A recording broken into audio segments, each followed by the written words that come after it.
Yo, I been in the trenches, seen dudes fall in the trenches, seen blood spill in the ditches. Hey, what up with y'all? This your boy James with Truth in the Trenches. We got another guest out here. I'm gonna let you introduce yourself.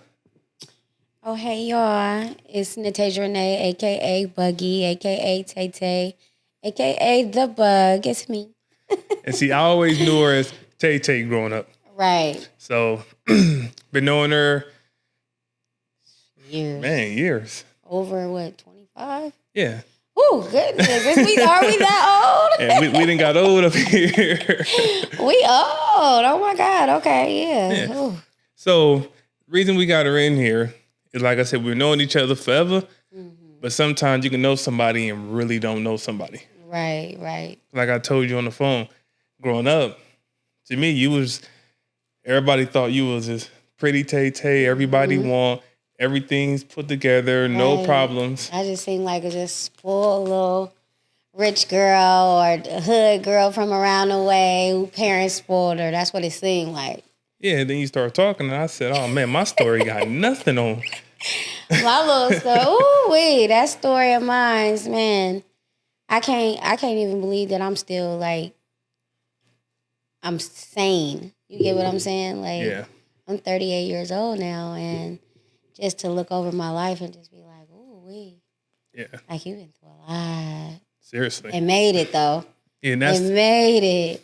And that's the crazy part. Without going crazy. Yeah. You know? Because the things I went through, I'm like, man, a lot of people say, you know, I'm surprised you ain't crazy, you ain't did this. And then I'm finally looking at somebody and I'm thinking, how in the world did you not go crazy? Because God. Facts. Praying. Yeah. Praying and just, I don't know. I've like, you know, being raised, I've never could be weak. Yeah. And that's because of the parents that I had. Like, they wouldn't allow me to even be weak at all. Yeah. So. Okay. Well, getting into this, because now, you know, I done told everybody, man, this is a story, because everybody think mine's is something. I guess we can start with, first I'm saying she's working on the book. Yes, I am. It's called The Way My Parents Made Me. And I'm looking for it to be out for my birthday, 2026, January 27th. That's the goal. That's the goal. Shout out to Diggs, because Diggs is supposed to be helping me with it. But that's what's up. Yes. I'm going to start probably promoting in October. Oh, okay. So, yeah. Well, I know you're going to be promoting in October, but I think a little promotion right now because the way you told me the book started, you're making somebody who hates reading want to read it already. Really? Yes. Okay. So if you don't mind sharing that piece that you share with me. Sure. The way the book does start off, I was 8 years old. I want to say, I'm not even going to lie, between 8 and 9. Yeah. And to know me is to know my parents. And like I said, it's a true story. And it starts off with a break-in into my house. About four guys broke into my house, bust down the door, pistol whipped my dad in front of me, raped my mom in front of me. And it's crazy because, like I was telling you, when I was telling you the story, you know, I don't think that they had no knowledge that I was there. But when I was sitting there watching my mom, there was a guy. There was a guy. He was. I would never forget this guy's voice at all. Yeah. He was huge. He was tall. He picked my little fragile body up, and he had put me in his coat. And he had walked me to my room, and he had told me, he was like, lay here, lay down. You know, I'm gonna get your mom. I'm gonna make sure everything okay. I said, okay. I just want my mom, though. Is she gonna be okay? She gonna be okay. He like kind of reassured me, like, you know, I'm gonna make sure she be okay. Yeah. And he left out. I could hear him. Hear him cussing out the guys in there. Like, man, it's a baby in there. Like, y'all didn't say all this. Like, you know, is she watching this? And like, we got to get up out of here, basically. I get up off my bed. And as I get off my bed, like he come, he like, man, I thought I told you to, stay in the room, stay on the bed, so don't nothing happen. And I don't know, just that reassurance that he gave me, like, I don't know, it somehow still stick with me still to this day. And that might be weird because it was like I didn't want him to leave. Yeah. Like I didn't, you know what I'm saying? Like I felt like he was protecting me even though he was on what he was on, like while he was there. But I still feel like I didn't want him to go because I felt like he was going to make sure I was safe. Yeah. I don't know, but yeah, that's exactly how the book starts. And if somebody don't want to read that book, then that person, I don't know what to say about that person. Yeah. I mean, shoot, imagine being that old, at that age, and you is watching something like that, happen to not only your dad but your mother. You know what I'm saying? Like real, like live hood stories. You know what I'm saying? That's not movie. Yeah. Like I can't. Yeah. And that's the thing. Like when you told me that story. Like it's a hood story, but it sounds like real life, a movie. Yeah, real life. And that's the crazy part because in movies, we get emotional and we know it's fake. Yeah, so we know they're going to walk away. Yeah, good. But to know somebody who's lived that and survived it.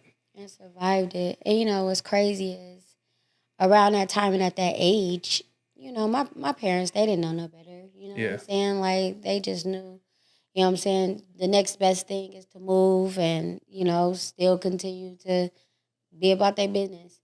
And as a child, I think that's probably why I am the way I am with my son, because I'm more attentive to how he feel or, is everything okay? Because I wasn't asked that, growing up. Like, any tragic situation that happened with me, it was just like, okay, it happened, and then that's it. Like never got the acknowledgement to be like, okay, are you okay mentally? Like, like did this hurt you in any type of way? Just how a kid is supposed to be questioned or, attended to. I didn't get that, but it's okay because I know my parents still love me though. Yeah, definitely. And I do have a question.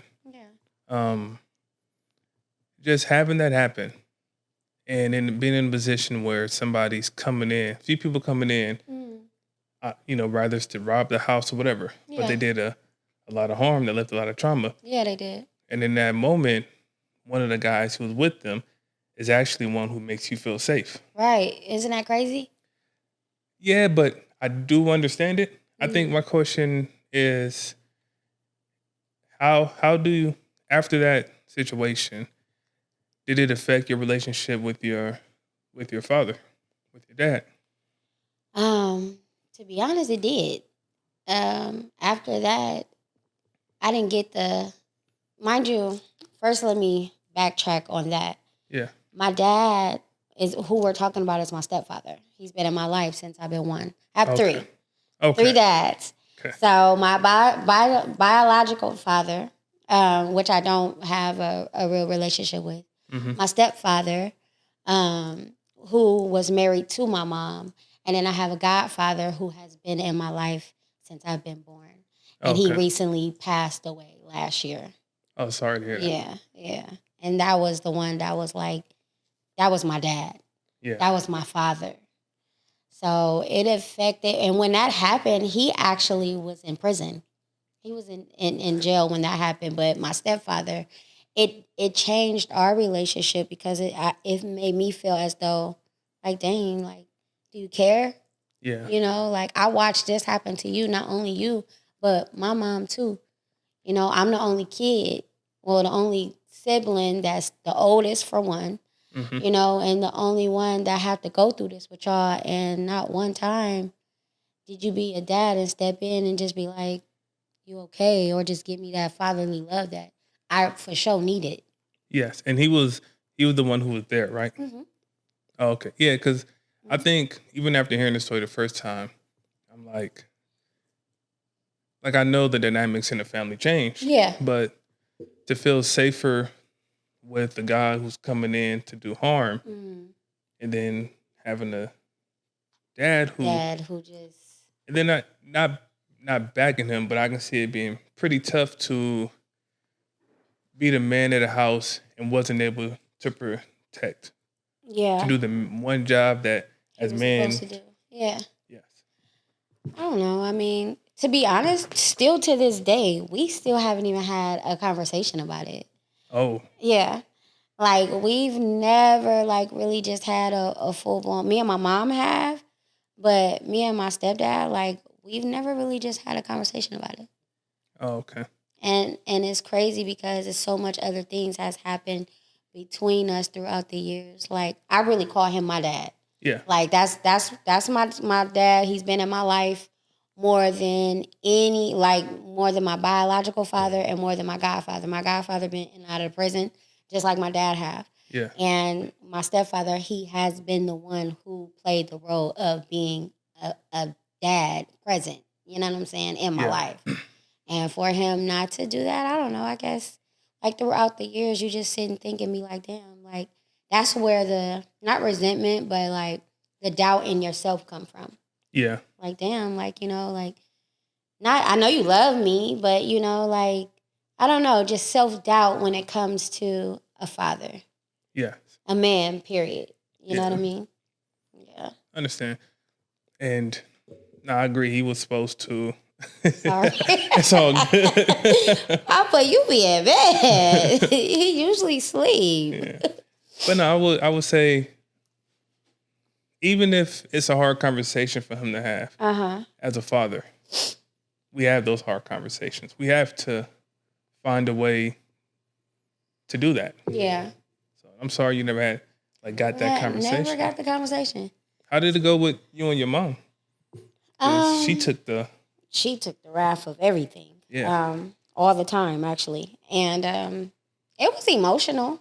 Mm-hmm. But that's probably where I get being so strong from, because my mom, she, like I said, like, when it happened, she just picked up like nothing else ever happened. You know, Oh, okay. like, we talked about it as I got older, you know, as an adult, but like around that time, we never just sat and had that conversation. Okay. Yeah. I think she had to be strong for you. Yeah. Yeah. Now that I look at it and just being a mother myself, yeah, she had to. Yeah. Yeah. But it's still some things that I would have did different as a mother.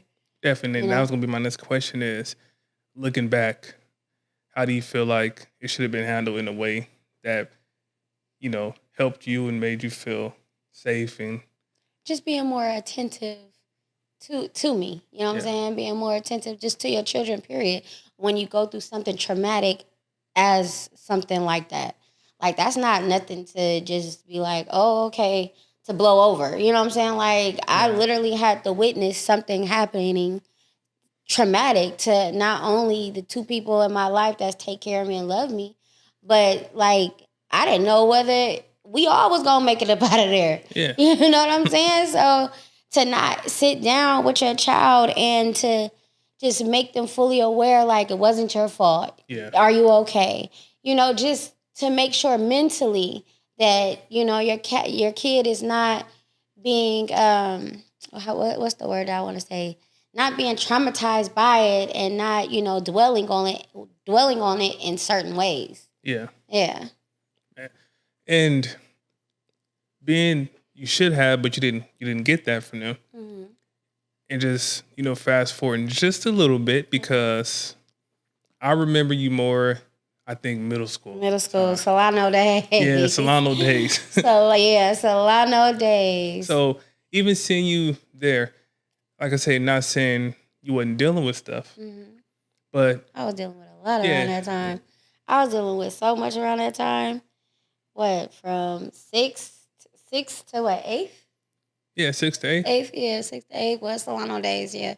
I was dealing with so much around that time to where it looked like things was cool because I always had some money. I was like, one thing about it, I started in junior high. I started selling weed. Yeah. I just became a hustler. Like, it was in me. Like, shoot, I'm not getting it from my mom and them. They not giving me enough. Yeah. All right, it's time for me to do what I need to do. Oh, okay. Yeah, but I don't know. Like I told you before, I even had a situation where shoot, we was tied up captive, you know what I'm Yeah. saying, for a couple hours, damn near 10 hours. And this walking home from school. I know that's crazy. Like because literally walking home from the school. person who was with you, I've been knowing since elementary, and Right. would have And never. you would have never even known. You would have never even known. So it's just like, you know, I had to face like real life stuff like that and still had to put on a mask, put a face on. Like, it's okay. I'm cool. Yeah. I'm cool. Because when that happened, even after that happened, they end up finding the man or whatever. We had to go to court, you know, do all that. But at what, 12, 13, getting tied up like that and not seeking no counseling or nothing, you know what I'm saying? Like, that'll do something to a teenager too. No, you was, and I hate saying that you was, as a teen, don't I have my phone on silent. As a teen, you was tied up. And as a 7 or 8-year-old, you was literally put in the room while. Yeah. And mind you, I wasn't even put in the room. What happened was when they came in, I literally, like the way that our house was, I ran past, in the living room, ran past my dad and them, and then I ran straight to my mom's room. Yeah. And that's where it was happening. And that's where the guy had seen me in the doorway crying for my mama. Oh. Okay. Yeah. Yeah. Man. Right. Like, how did you, and I know it's a hard question because you was a baby when it happened. Yeah. How did you manage to survive that? I was taught to, I guess the way of life that my mama taught me. Like, I mean, at the end of the day, things gonna happen, but you gotta keep going. And that's, you know what I'm saying? Like, that's something that I just embedded, like, at an early age. At that age, that's when that's when my life kind of changed. Like, kind of just whoosh. Okay, now the way you live and is more like you the big sister, but yet you growing up more. You know what I'm saying? Now you living like an adult a little bit. You know what I'm saying? So, you seeing certain things that a normal kid your age shouldn't be seeing. Yeah. And then it's being looked at like, okay, it's okay. So it forced you to grow up. Yeah. And I can see that because, like, you almost get that I have to protect myself. Yeah. Yeah, I have to protect myself. Ever since then, I've always had this persona of, I don't know, everybody always thought I was feisty. It's not that I've ever been feisty. It's just that I always felt like I've always been in defense mode because, for one, I was always misunderstood. Yeah. Two, you know, I've always been in certain situations where I feel like I gotta defend myself. Yeah. I have to hold up an exterior to where it's like, don't play with me. Yeah. You know, so. You was a little feisty. A little bit.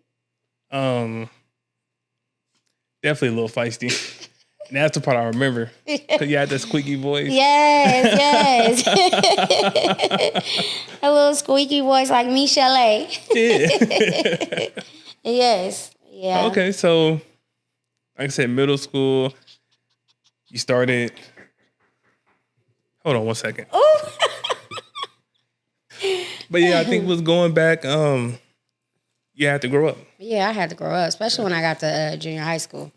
For sure, that's when life kind of like drastically changed for me. Like I said, like I started selling weed, I started selling ecstasy pills. You know what I'm saying? Like You was a trap queen. I was, man. Well, you couldn't tell me nothing around that time. Like from there to high school, it was over with. It was over with. It for sure was over with for me. Okay, so man, and it sucks. I'm like, now I'm hearing the story. Yeah. And I feel like being in that house was the turning point for everything. So it for sure was. It probably was a turning point in so many aspects because, you know, at the end of the day, like just your normal average person don't go through that. No. You know what I'm saying? Like, and then not just to go through it. Most people, like I said, in the field I work with a lot of teens. Yeah. So when they go through something at such a young age, after a few years, if they don't break then, it breaks them. Yeah. Yeah. And they have especially if they don't have the support. Yes. And you didn't have the support. Yeah, I didn't have the support for sure. So you turned to yourself and a youngster Mind you, I trying to left be home grown. at 15. No, I want to say, when did I leave home? 15, 16. I left home between 15 and 16. And that right there tells you a lot. Yeah. Like, I was in survival mode. Like, So you mind asking why leave at such a young age? you know, I mean, the typical, you know what I'm saying, lively story. But mom, you know what I'm saying, mom had her own life around that time. Mm-hmm. You know, daddy was gone. Her and my stepdad ended up divorcing. Biological father, who knows where he was, on drugs somewhere. You know what I mean? So, and then my godfather, he was in prison. He was in prison. Always told me, when I come home, don't worry about it. I'm gonna take care of you. You're gonna be good. But what can I do for the motherfucker in prison? You know what I'm saying? True. Like, was what it was. I ended up moving with my high school sweetheart. At 16, I sure did. I moved in with my high school sweetheart, and that was the first time that I felt seen, heard, loved. Like, I'm not even gonna lie to you. Like, even at that age, like, we was living like we was adults. Like, we really was like living. We grew up. You know what I'm saying? We was grown. You know how it was growing up. Yeah. And that was the first time I ever felt like somebody cared. Yeah. Somebody cared. Well, I still was in survival mode, though. So was Still was in survival mode. I see somebody care. Did you trust it all the way? You like, I still gotta. I did. Okay. I ain't gonna lie, I did. I trusted it full throttle all the way. Mm-hmm. But, you know, like, life happens. Life happens, and people grow apart. Yeah. You know what I'm saying? Certain things just don't go a certain way, you know? You was kids. Yeah, we were kids. We were kids. I was in survival mode, and that's still the trying to part survive. I want to push to everybody. All this going on, you're still a kid. I'm still a kid. No mama, no daddy, no family whatsoever that's just coming to make sure that I'm straight. Nothing. You know what I'm saying? All I got is the person that, you know what I'm saying, I didn't fell in love with around that time. And him and his family. Yeah. You know, and I'm grateful for it because, you know, who knows where I would have been around that time when all that did happen. Yeah. Yeah. I'm grateful for that time in my life. I can honestly say that. Yeah. So you had that time. 15, you had to move out. Your mom's had her own life. Mm-hmm. The split, the breakup, and your was your godfather was in. And my godfather, he was in prison. So he my couldn't dad, do much. Ain't no telling where he was. Yeah. He on the streets. You know, like ain't no telling. I don't know where my daddy was. Yeah. For real. Like, Yeah, that sucks. Mm-hmm. And then after the breakup? After the breakup, that's when I met my baby daddy. The way you did the breathing, I'm saying, this is where it gets real. This is where it gets real. I ain't even gonna lie. Like, I don't want to take for nobody or even compare, because there's no comparison into either situation that I was in. Yeah. But when I met my son's father, he took me out of survival mode. Oh, okay. You know what I'm saying? Like, even though I was where I was at in my life, I think I had 2 jobs around that. I was working at Denny's and Walmart and going to school. A senior at People's. Yes. Yes. So, you know, it was a lot. I think I ended up at the last semester is when I was like, all right, I'm done. I'm over it. Yeah. I'm like, I got to get this money right now. I can't do it. You were done with school? I was done with school. Yeah. I was done with school. I definitely was. And I went back, though. Oh, I went to prison, but... Look how you see how you just kind of tried to brush over that. Yeah, I left school, get this money. I went back, but then I went to prison. I got my GED when I was in prison. There you go. So I did further my education. Yeah, so prison sat you down, which helped you get your GED. Yes. But we're not going to just brush past what happened to go to prison, though. We're not just going to ignore that. No, we not. Yeah, we not. Shoot. Man, I was thugging. I was thugging. I ain't even gonna lie. Mind you, I was thugging so much that my baby daddy didn't know what was going on with me. Like, what? You in where? You in jail in a whole nother state? Yeah. Like, huh? Like, it was crazy. But what led up to that, shit, scheming and scamming. The root, this is the root where it all came from. All that white collar crime, it came from right here, the Bay Area. Man, that stuff.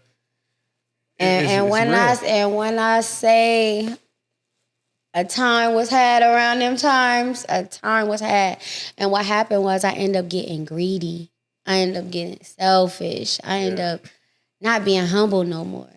You know what I'm saying? You go from getting out of survival mode to being spoiled and on top of the world. On top of the world for a minute. But shoot, it wasn't always on top of the world. I'm going to say that. Because everything ain't, what glitters ain't gold. Yeah. But for the most part, I was well taken care of. Taken care of. I just ended up getting to a point where I've always been a hustler. Like, I never just felt right with somebody just taking care of me and I'm just sitting not doing nothing. Yeah. And instead of going back to school or going to go get a job, I wanted some real money. I wanted money that I was already getting. The very first time that my baby daddy took me on a date, he came back and was like, come outside, and gave me 5 bands and said, man, go get your own spot. I don't even got to move with you. Like, go get you your own spot. Mm-hmm. And from there, it was just like, I don't know. It could sound like you didn't like, almost like it was cool, but it was, yeah. Let me tell you something. I didn't, the first 7 years was phenomenal, was great. Yeah. It was great. I mean, we had our ups and downs and stuff, who don't, but financially wise, and that's what it was for me. Like, as long as you taking care of me, you making sure that I'm good, because I've been in survival mode so long. Yeah. I've been in survival mode for a long time, and to finally not just be in that mode to where I don't know how I'm going to eat. I don't know. You know what I'm saying?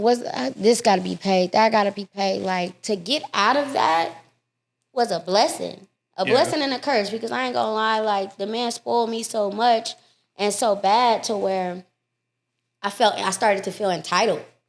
Yeah. You know what I'm saying? I started to feel entitled. I started to feel, I don't know. I can't really explain it. Like, I don't know. Yeah. Well, I got a question. During that relationship, 7 years, you said it was going good. Yeah. You didn't have to worry about nothing. Yeah. What about the other parts of the relationship? Kind of you're in survival mode. At this point, look, what time? Let's see. Because survival 18, mode feels 20 years from now. I'm saying because to be out of survival mode feels good. Yeah. But if you take away the money part, how was the rest of the relationship? Was it more of motherfucker was a dirty dog. No, just like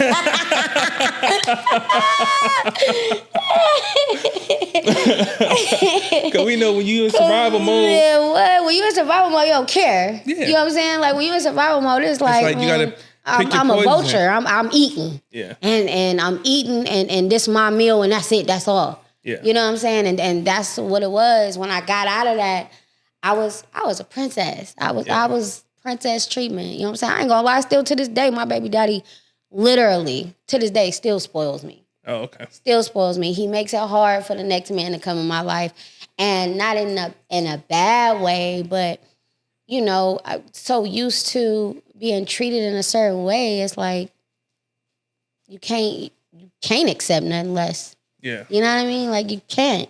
From the way that he spoiled me to the way that he loved me, you know what I'm saying? Always had my back. And that's what's up. I know there's so many people I've talked to, women I've talked to who the money blinds them from the person, what the relationship and the person is. Yes. And it's cool. Like, if somebody's getting spoiled, that's cool. Take that. Yeah. But if somebody's spoiling you and actually showing you genuine love at the same time, that I can honestly say, like I told you, like, still to this day, like, when it comes to me, that man had my back, like, 10 times fold, like he got my back. So another no matter question. what. Another question. Nah, we ain't together. Yeah, there we go. So 7 years. 20, good. really? Oh, It's been 20 years. So It's been 20 years. You got these years. Y'all doing good. He's spoiling you. He's loving you.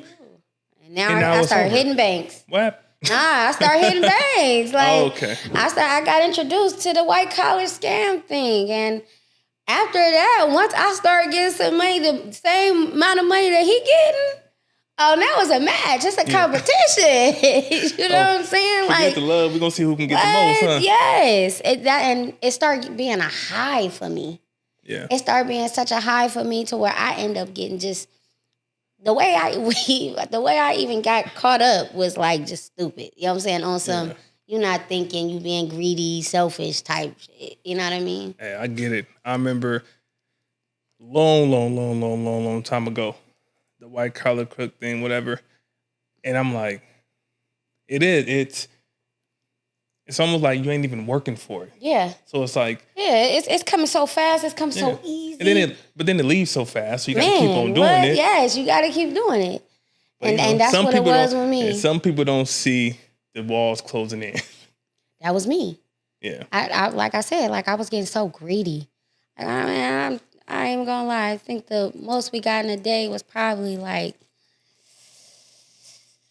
almost 30, 40,000 in a day, you know? I never got that. No, I'm saying, you know, and we going in banks. We hitting banks, you know what I'm saying? So to do that, it's just like, ooh. Yeah. Like that it's like addicting. It is. Hey, why are you biting me? Ooh, sorry. Sorry. No. But yeah, it's like it was addicting. Mm-hmm. And I don't know, I just ended up getting too greedy, and God sat me down. Yeah. God sat me down for 2.5 years. And would you say that 2.5 years, do you say it was needed? You know, some people be like, nah, but sometimes that sitting down or taking that break make you look at life a whole different way. Yeah, it was for sure needed. Yeah, I was headed in a whole nother direction that who knows what have happened to me. Yeah. You know what I'm saying? And for me to only get 2 years in a whole nother state? Man, seriously.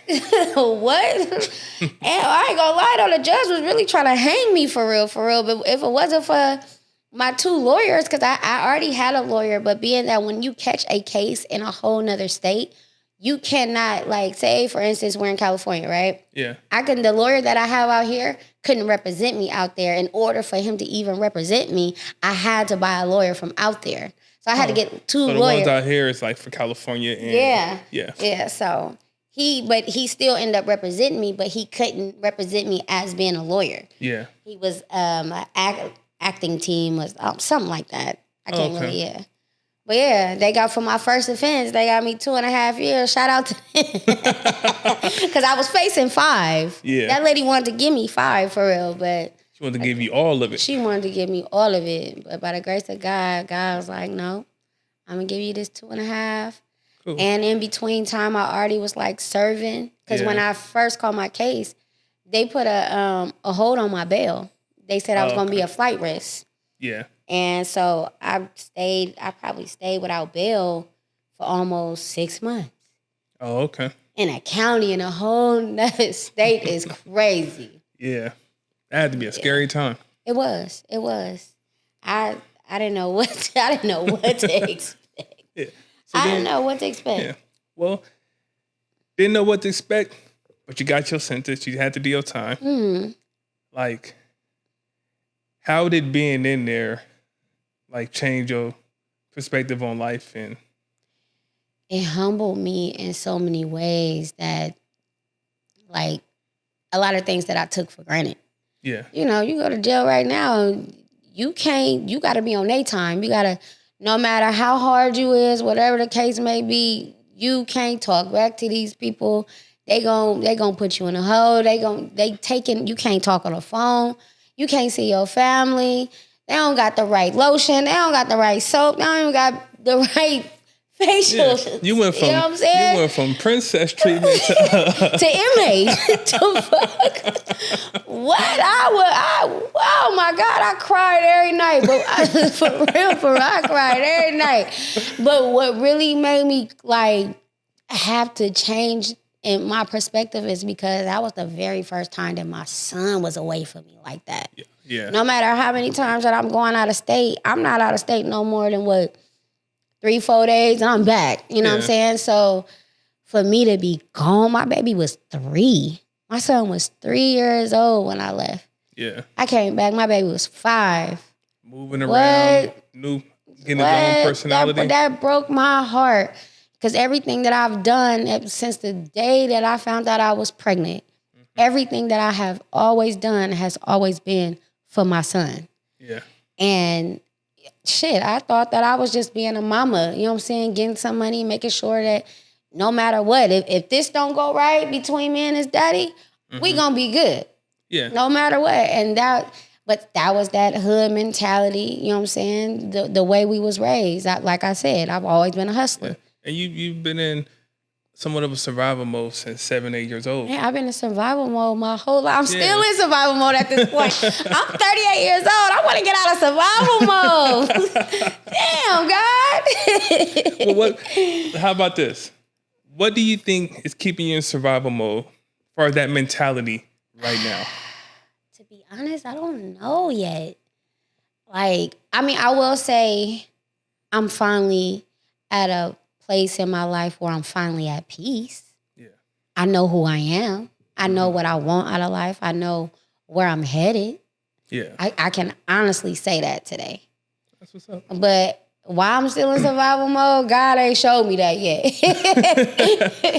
But he's putting you on the path. But he's most definitely putting me on a path. I'm so more focused on so much now to where it's like, it's impossible for me to lose focus or to fall off. Yeah. It definitely is. Like, I didn't have my highs, I didn't have my lows. Probably more lows than highs, probably more highs than lows. But today I can't just sit here and say I'm so finally at peace with life. That's what's up. Yeah. So maybe it's just you're so used to being in survival mode, you're not recognizing the peace you at. Damn, that's deep. That's yeah, it could be that. It's a possibility. It could be that. I know every now and then, even me, I be sitting like, man, God. Like I said, we all grew up in the same. Right. We know what it's like. We know exactly what it's like. So every now and then I'll be sitting there like, all right, God, man, I need da-da-da-da-da-da. Then I got to stop and just look at my life and be like, thank you. My bad, man. You're right. You got me. Yeah. I did that the other day. I don't know. I be so much in my head. That's another thing. I'm my own worst critic, and I sometimes can self-sabotage. That's probably why I'm just now getting on my feet with my hair business and things in that matter, because I used to have so much self-doubt. I still have self-doubt, but it was a couple of days ago. I'm just like, God, why this, why that? And I'm looking around, I'm like, I got everything I prayed for. Yeah. Like, everything that I have prayed for right now in my life, I got it. Yeah. And I just had to say thank you. I'm tripping. Thank you. And we all do that. But it's that, that hood piece never leaves. Never. I guess it's that hood mentality. Yeah. You're going to always have that, no matter what, no matter how successful you become, no matter what. Like, you come from the trenches, the trenches going to always be with you. It's just how you perceive it. Yeah. Yeah. Exactly. So with everything you had to go through, I asked you earlier as far as you was in survival mode. So are there things that you do now to kind of like take care of yourself, like self-care and things that may keep you on track? I don't know. I'm so spiritual now. I pray a lot. Yeah. And I probably got spiritual now because my son is 17. Yeah. You about to make me cry? My baby is 17. Mm-hmm. And, you know, coming from where we come from, it's only two ways that he can go. Yeah. You know? And I be, for one, I can honestly say, like, I raised a good young man. Yeah. Like, my son, he not like the rest of the generation that's here. You know what I'm saying? Like, disrespectful. You know what I'm saying? Don't got no home training. Mannerism is fucked up. You know what I Yeah. mean? Like, my son, I've heard throughout the years that how my son is just so different, and he gonna be somebody.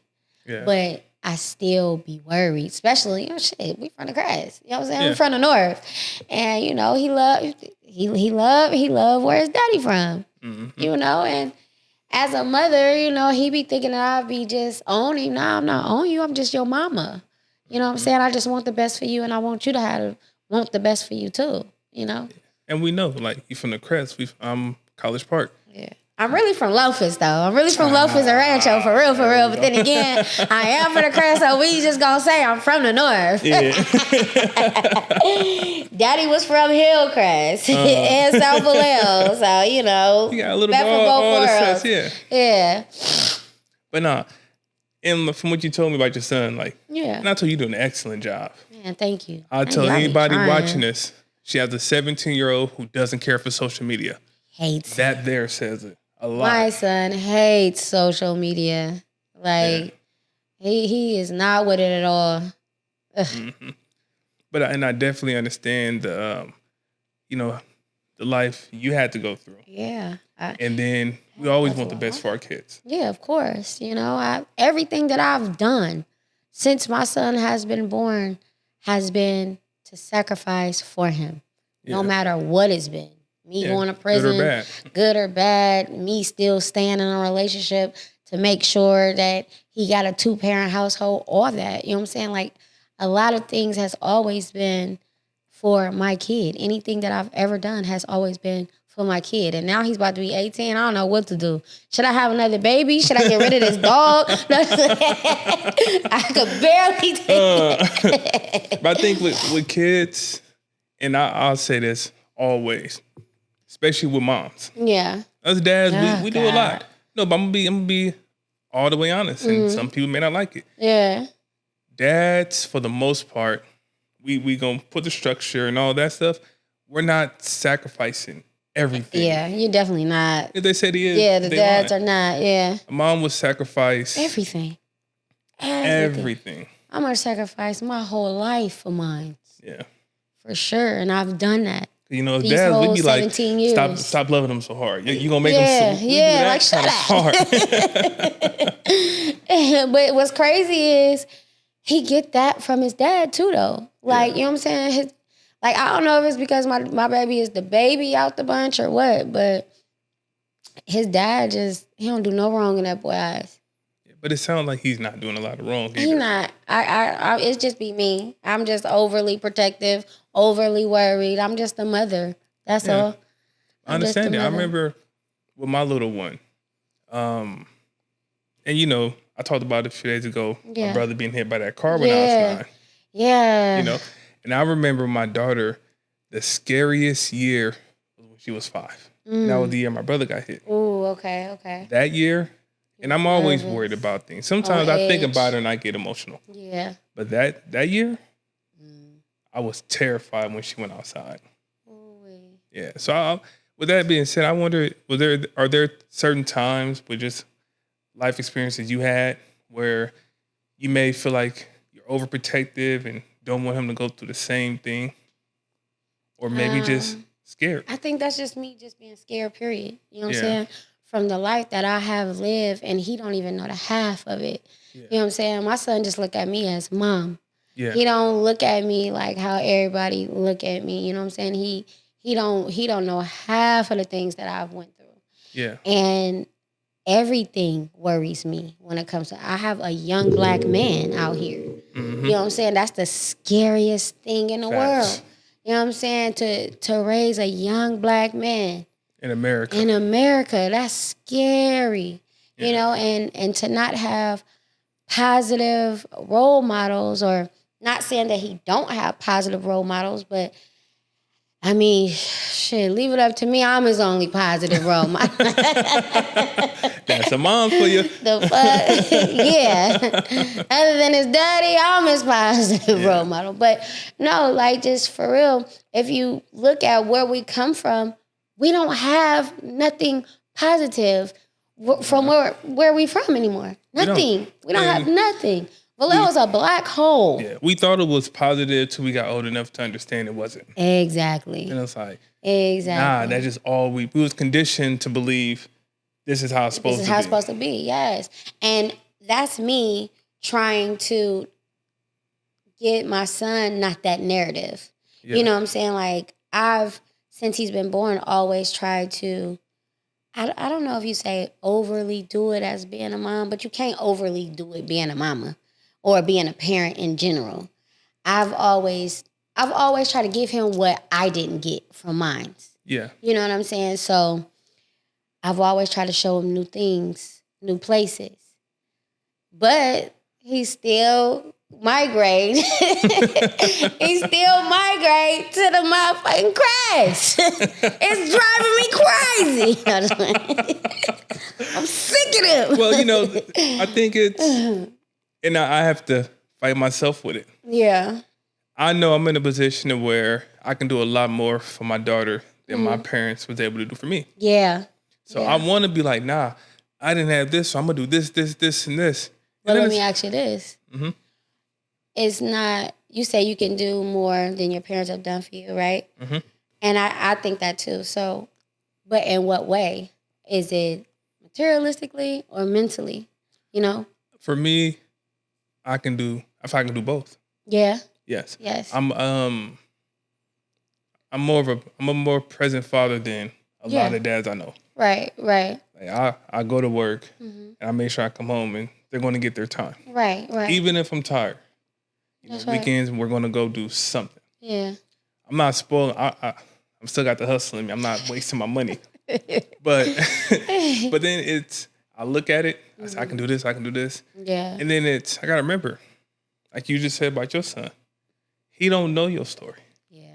You gave him a totally different outlook storyline. Yeah. So like y'all don't even really know. I don't even think I've even really explained my whole story here. But you know, y'all got a glimpse. We're gonna get back into it another day because people are gonna have questions. Yeah, of course. But it's just we come from not having to go get it. Right. He comes from my mom. My mama. No matter what, my mama gonna get it. Yeah. So for him, I understand it. Yeah. True. But that's a testament to where you come from and making sure you provided him something totally different. Yeah. And not just the material things. It's the love. The love. Yeah. Like kids need that. Kids need uncomfortable conversations. Kids need to be attentive. Not, you know what I'm saying? Like everything that I wish I had in my parents, I had to give it to my son. Yeah. My son was the most precious gift I've ever had in life because I was able to, at the end of the day, I knew no matter what, I don't care if I'll never get married, nothing, I'm going to always have somebody that love me and that's going to be my child. Yeah. And you got to instill that type of love in them. Because if you don't, they're going to be fucked up. Definitely. they gonna be running around here like how these generations be. Disrespectful. The generation is crazy. This generation is unbelievable, if you ask me. It's social media that killed it. So how did you manage to raise him as such a respectable kid in the Crest? Right. In Vallejo. Right. In Vallejo. Me. In Vallejo. Me. No, you when did I say my son is so different than who I am, it's crazy. Like, you know me, I'm social, I'm bubbly, I'm talkative. Yes, you know what I'm saying? Khalid, what? That little boy, he is sitting here right now and don't say nothing. He's the opposite of me. He act like his dad for real, but yeah, like, you know, just very nonchalant, very just to himself, an introvert. Yeah. But when he get to talking, he think he a comedian and yeah. Sound like a cool kid. He is. I got a cool kid, a real cool kid. Nah, definitely. And I feel like you may say you're in survival mode, but these last 10 minutes does not sound like survival mode. Really? No, it don't. What does it sound like to you? Peace. I like that. That's what it sounds like. I'm finally at peace at 38 years old. At 38 years old, I finally found peace. And I say that because it was a time in my life where I was so disturbed. I was so dark. You know what I'm saying? Like, I was always living for materialistic things. I didn't have it all. Yeah. Hey, I seen pictures on Facebook. You did. What everybody doing now, I've been doing this. Yeah. I was doing this and back in high school, 18 and you know what I'm saying, up. Like it don't do nothing for me. It don't move me no more. You know what I'm saying? Yeah. Like I've never been materialistic anyway. But where I come from is just like I was in a real dark space. Like I lost my brother 2022. Yeah. You know what I'm saying? And we just got justice this year for him. The guy that murdered my brother got 104, 101 years. I don't know. Yeah. Brother walked down the street. My brother ain't never been in no gang, nothing. He from Lofus. Yeah. You know what I'm saying? So he just was walking down the street with his girl eating a pizza and got killed. That did something to me. That was my first like real trauma heartbreak. Like, what the fuck? Yeah. Y'all took my baby? You took my baby? For what? Why? Yeah, and I know some people out there who've never went into, let me slow down. People who haven't dealt with too much loss. Yeah. Besides, don't understand it. Yeah, and it's a different loss when it's a sibling. It's a different connection. It's a pain that would never go away. Yeah. It's a pain that I can be fine today, but tomorrow I could be thinking about him and probably break down. Yeah. You know what I'm saying? Like, it's a pain I wouldn't even wish on my worst enemy. Like, losing my brother was something that a part of me left. Yeah. Just like with my godfather. Like, when I say that man treated me like I was his. Yeah. Like I was his. He was there when I had my baby. Yeah. You know what I'm saying? Like, he was a pawpaw to my son.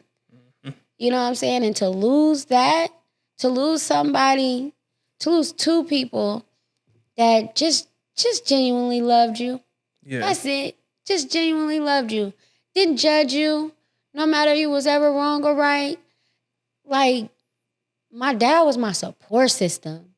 When he finally came home, man, when I tell you that man took care of me. Yeah. You know what I'm saying? He showed me like a real, genuine father's love, bruh.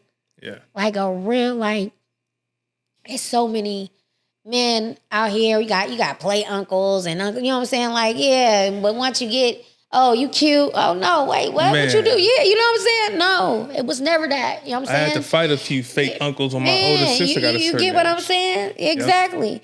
Like, no. Like, when I say this was my dad. And to lose him was like, fuck. Yeah.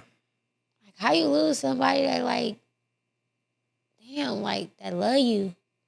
Like, that was the only person who I ever felt, like, genuinely loved me without a judgment, without having to give something. You know what I mean? Yeah. My brother was the same way.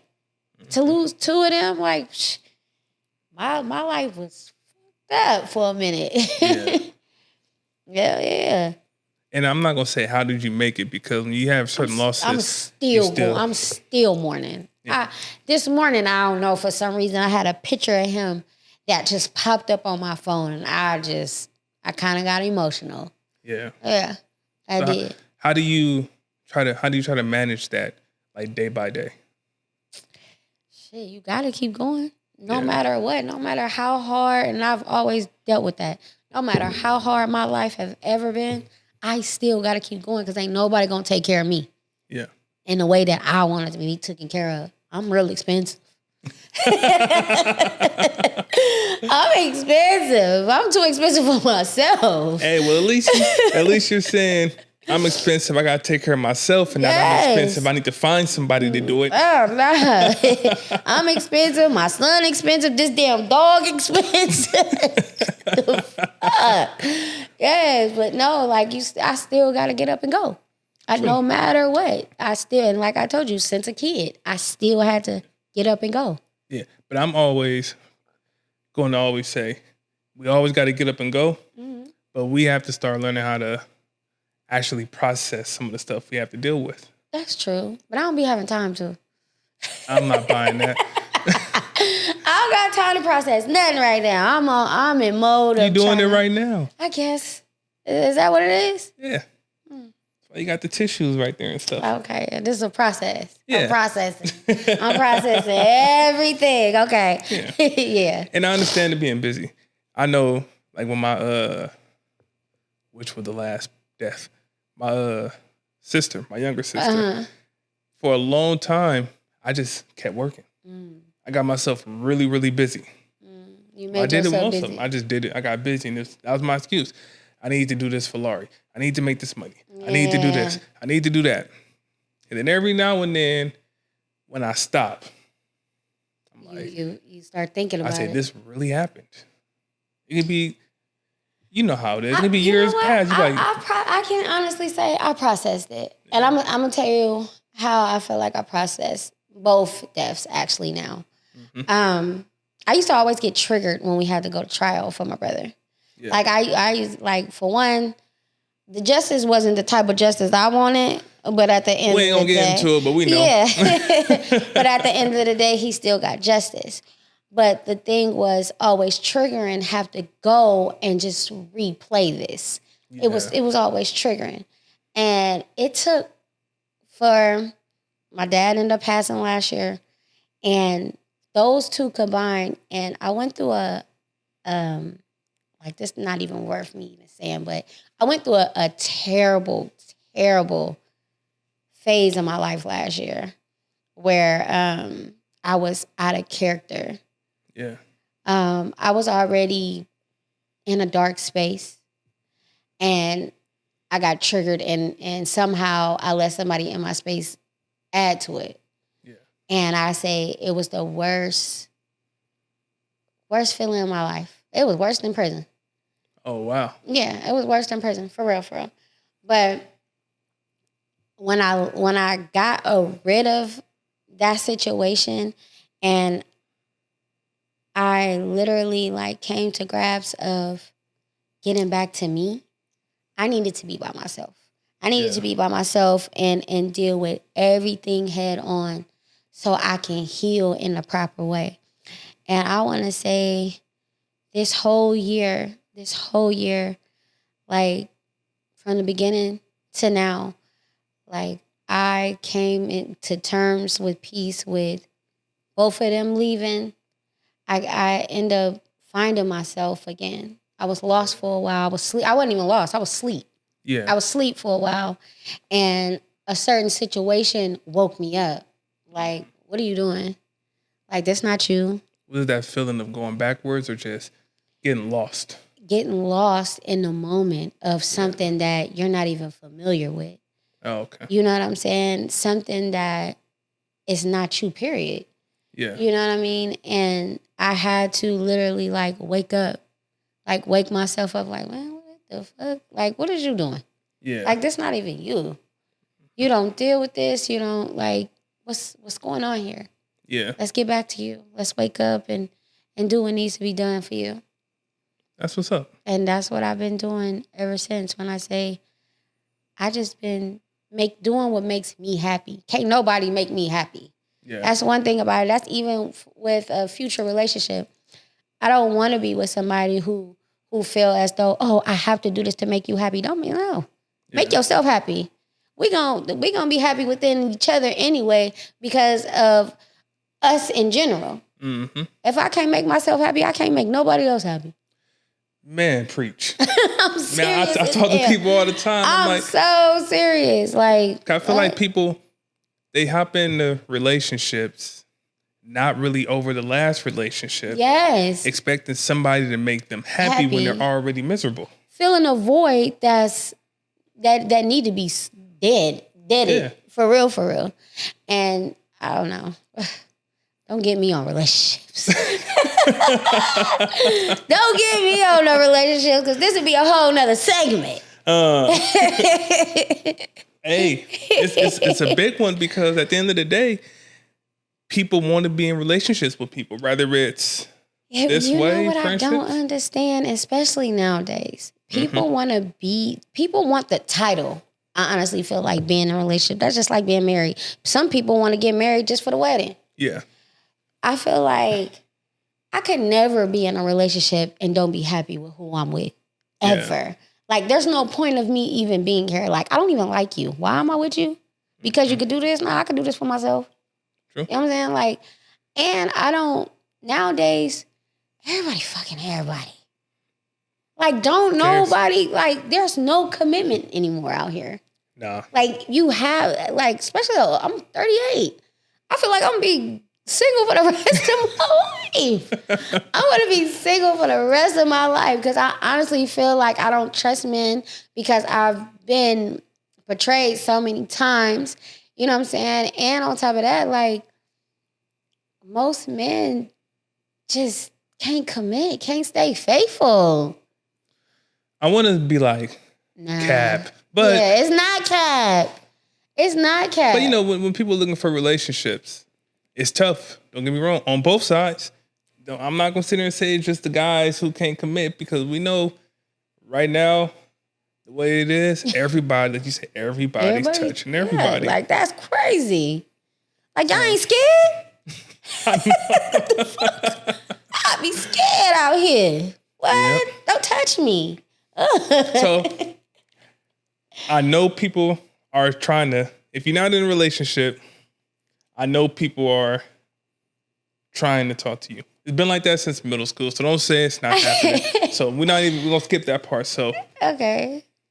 Are you still working on you? I'm working on me. Or is it you just don't trust no man? It ain't even that. Like, I'm working on me. And if love find me one day, I'm going to grab it. And that's gonna be the most proudest, happiest man on earth. Because I can't wait to give genuine, real love like a woman is supposed to love a man. I can't wait for that. If I take what you just said and make it a clip, you're going to have so many guys trying to find you on Facebook. They know you're single, you're looking, and you're talking like you're going to I'm not looking. I am not looking. You're not looking. I'm not looking. If the right person... If the right person come along, seriously, like, if the right person was to come, you want to know what's crazy? I don't get hit on like that. I'm serious. Like, okay, let me tell you.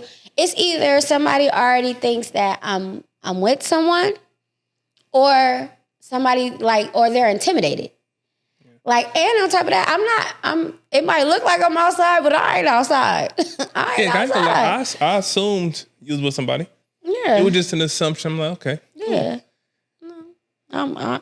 Baby, I am single. Single. I'm as single as a man in a relationship that acts single, okay? And I know a few of them like that. Okay, well, you're single. I don't know if you're ready to mingle, but you're single. People don't care. You're not looking, but if you were looking, what are you looking for?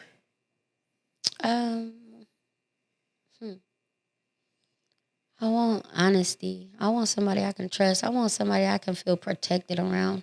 I want somebody that's not going to drain my energy. Yeah. You know what I'm saying? Like, I be going through so much within my own self. I just want someone that just going to bring me peace. Yeah. Just bring me peace and love on me and spoil me. And not spoil me in, like, financially or materialistically, but, like, mentally. Yeah. I need to be, like, reassured. You know what I'm saying? I got abandonment issues. Shit. I need to be reassured that you love me. You still want me. Yeah. And I like that you say that, because a lot of times people think when you say spoil me. Yeah, they thinking about materialistic. Yeah, nah. I want to be spoiled in ways that money cannot. you know what I'm saying, spoil me. I want to be physically spoiled. I want to be mentally spoiled. I want somebody that know if I'm having a bad day, I don't even got to say it. They already know, and they doing everything in their power to just make sure that we both good mentally. I don't fuck their day up, and they don't fuck mine up or mess mine up. You know what I'm saying? Like, I just want my person. And my person ain't here. If and when you find your person, what do you bring to that person? Love, reassurance, trust, honesty,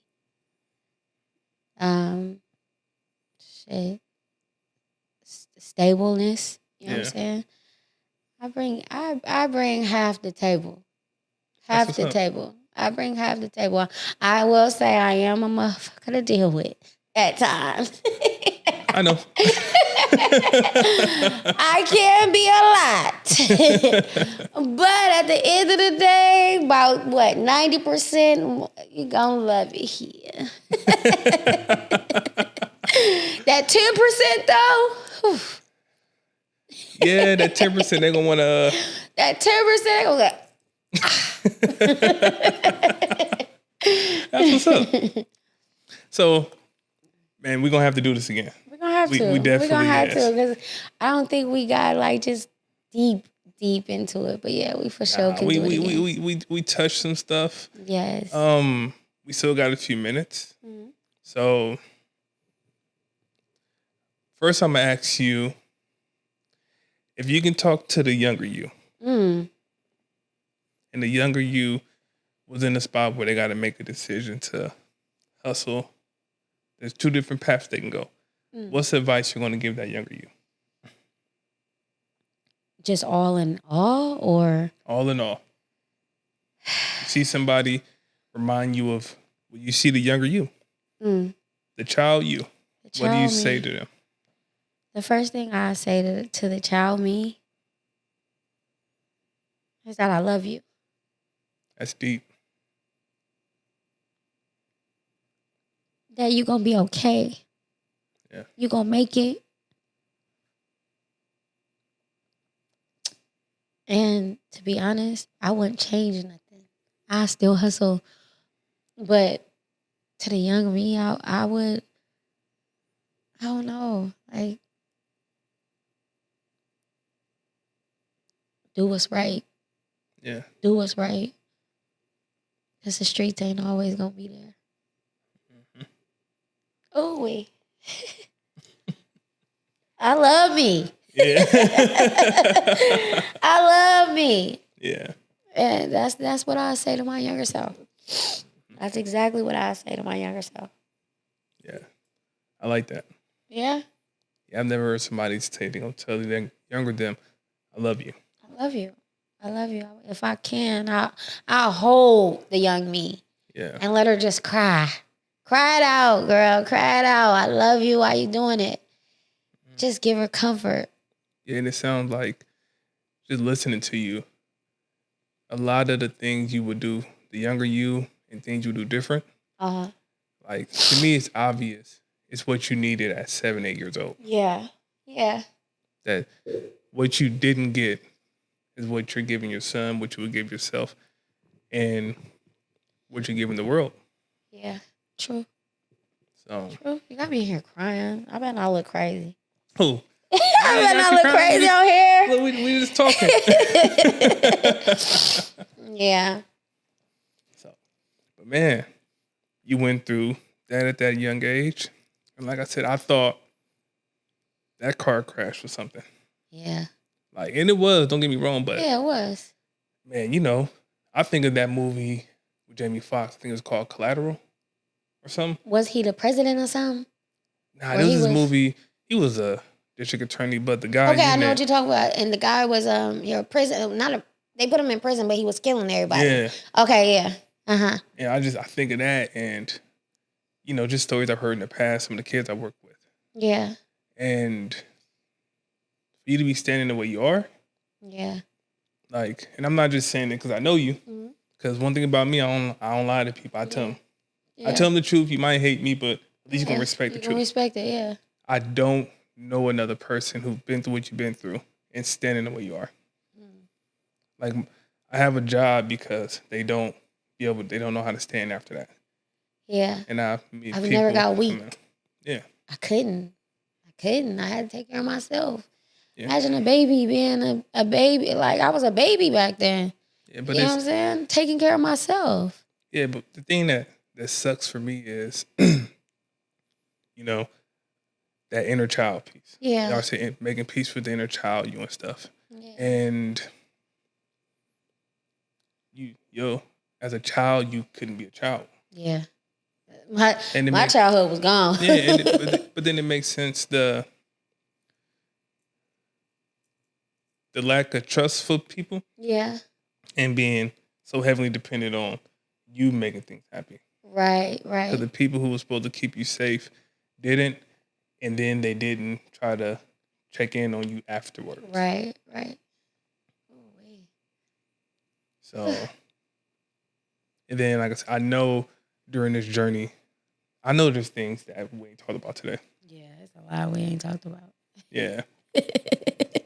So I'm like, part two coming.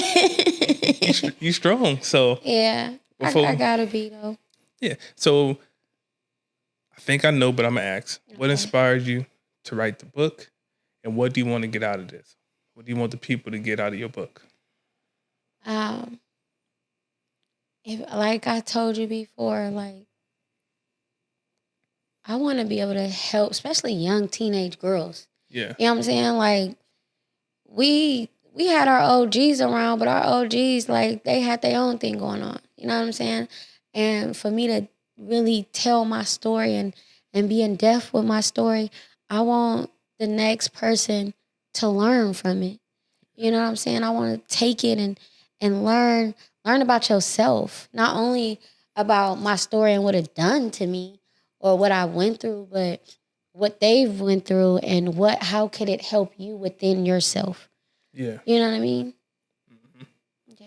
You ever thought about, like, going to places and speaking at, like, teen groups or anything? Yeah, I have, and that's funny that you said that. I have, but I just never fell through with it. Yeah. Don't know how. Don't know where to start with it. Like, I've always wanted to do a youth foundation and start a youth foundation. Shout out to Lando. I've always, every time I try to start it, I'll call him or I'll pull up on him like, okay, what I'm supposed to do? Because, he do the Boys and Girls Club. Yeah. And the Crest now. Cool. Yes, I love Lando. But he's always gave me so much good, positive feedback on what to do and how to start. Me, procrastinating probably. I don't know. Well, hopefully after this, it is you. No excuses. That's something. Nah, you got somebody who can make $30,000-$40,000 a day, and then don't know how to jumpstart. Don't know how to jumpstart. I don't. You put me in a bank though, and I'm just playing. So it's more you don't know where to start? I don't know where to start. Is there any fear of doing it? Nah, I don't have no fear. I don't have no fear when it comes to speaking, especially now. Especially where I'm at now. Like, I want to help. You know what I'm saying? Like, I would love to help a young version of me. I would love to help a teenager that then went through certain similar situations or just out there on their own, you know what I'm saying, and guide them on the right way to go. You know what I mean? Like, I would love that. I just don't know where to start.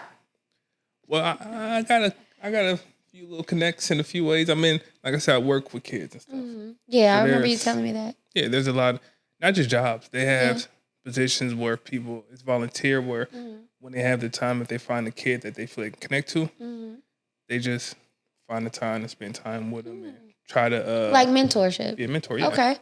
Yeah. So we're going to have to talk about that. Definitely. We're going to have to talk about that. Yes. Well, thanks for coming. You're welcome. Thanks for having me. It was a few tears. Me crying a little bit, you know what I'm saying? Probably looking crazy. Papa then got a whooping on the under. And fell asleep like most kids do. Yes, and fell asleep. Can't believe you done acted a fool in here. Well, thank you for having me, though. Nah, you're going to have to come back again. Yes, whenever you want me to. I'll come back. So everybody had another episode, a deep episode. Ooh. One, the story's far from over. She's still writing her story. Yeah. You're at peace. I'm at peace. The biggest outcome is the peace. The biggest outcome is the peace. Most people go through even the first story you told. Yeah. Does not. Yeah. Most people get weak-minded, and fall short on life and not even here. Yeah. Well, the average person going to crack. I haven't cracked yet. You're not going to crack. You passed that part. You got God in you. I like that for sure. So you ain't going to crack. Any cracking, if I start seeing you crack, I might have to crack you with one. Like, hey, you better chill, get back on track. Okay. All right, I got you. I got you. All right, well, thanks for everybody tuning in. Thank you so much for having me. If y'all want her here again, have other questions about her story, which I know people are on this one, reach out. She's definitely going to come back in. Reach out. And she don't know it, but it's going to get a little deeper the next time. Oh, wait. Okay. So we're gonna I'm prepared. I'm prepared. Cool. All right, well, it's been episode James Parker, Truth in the Trenches. And y'all have a good night. For love in the building. No, for real. First lady. No, just all right, y'all have a good night.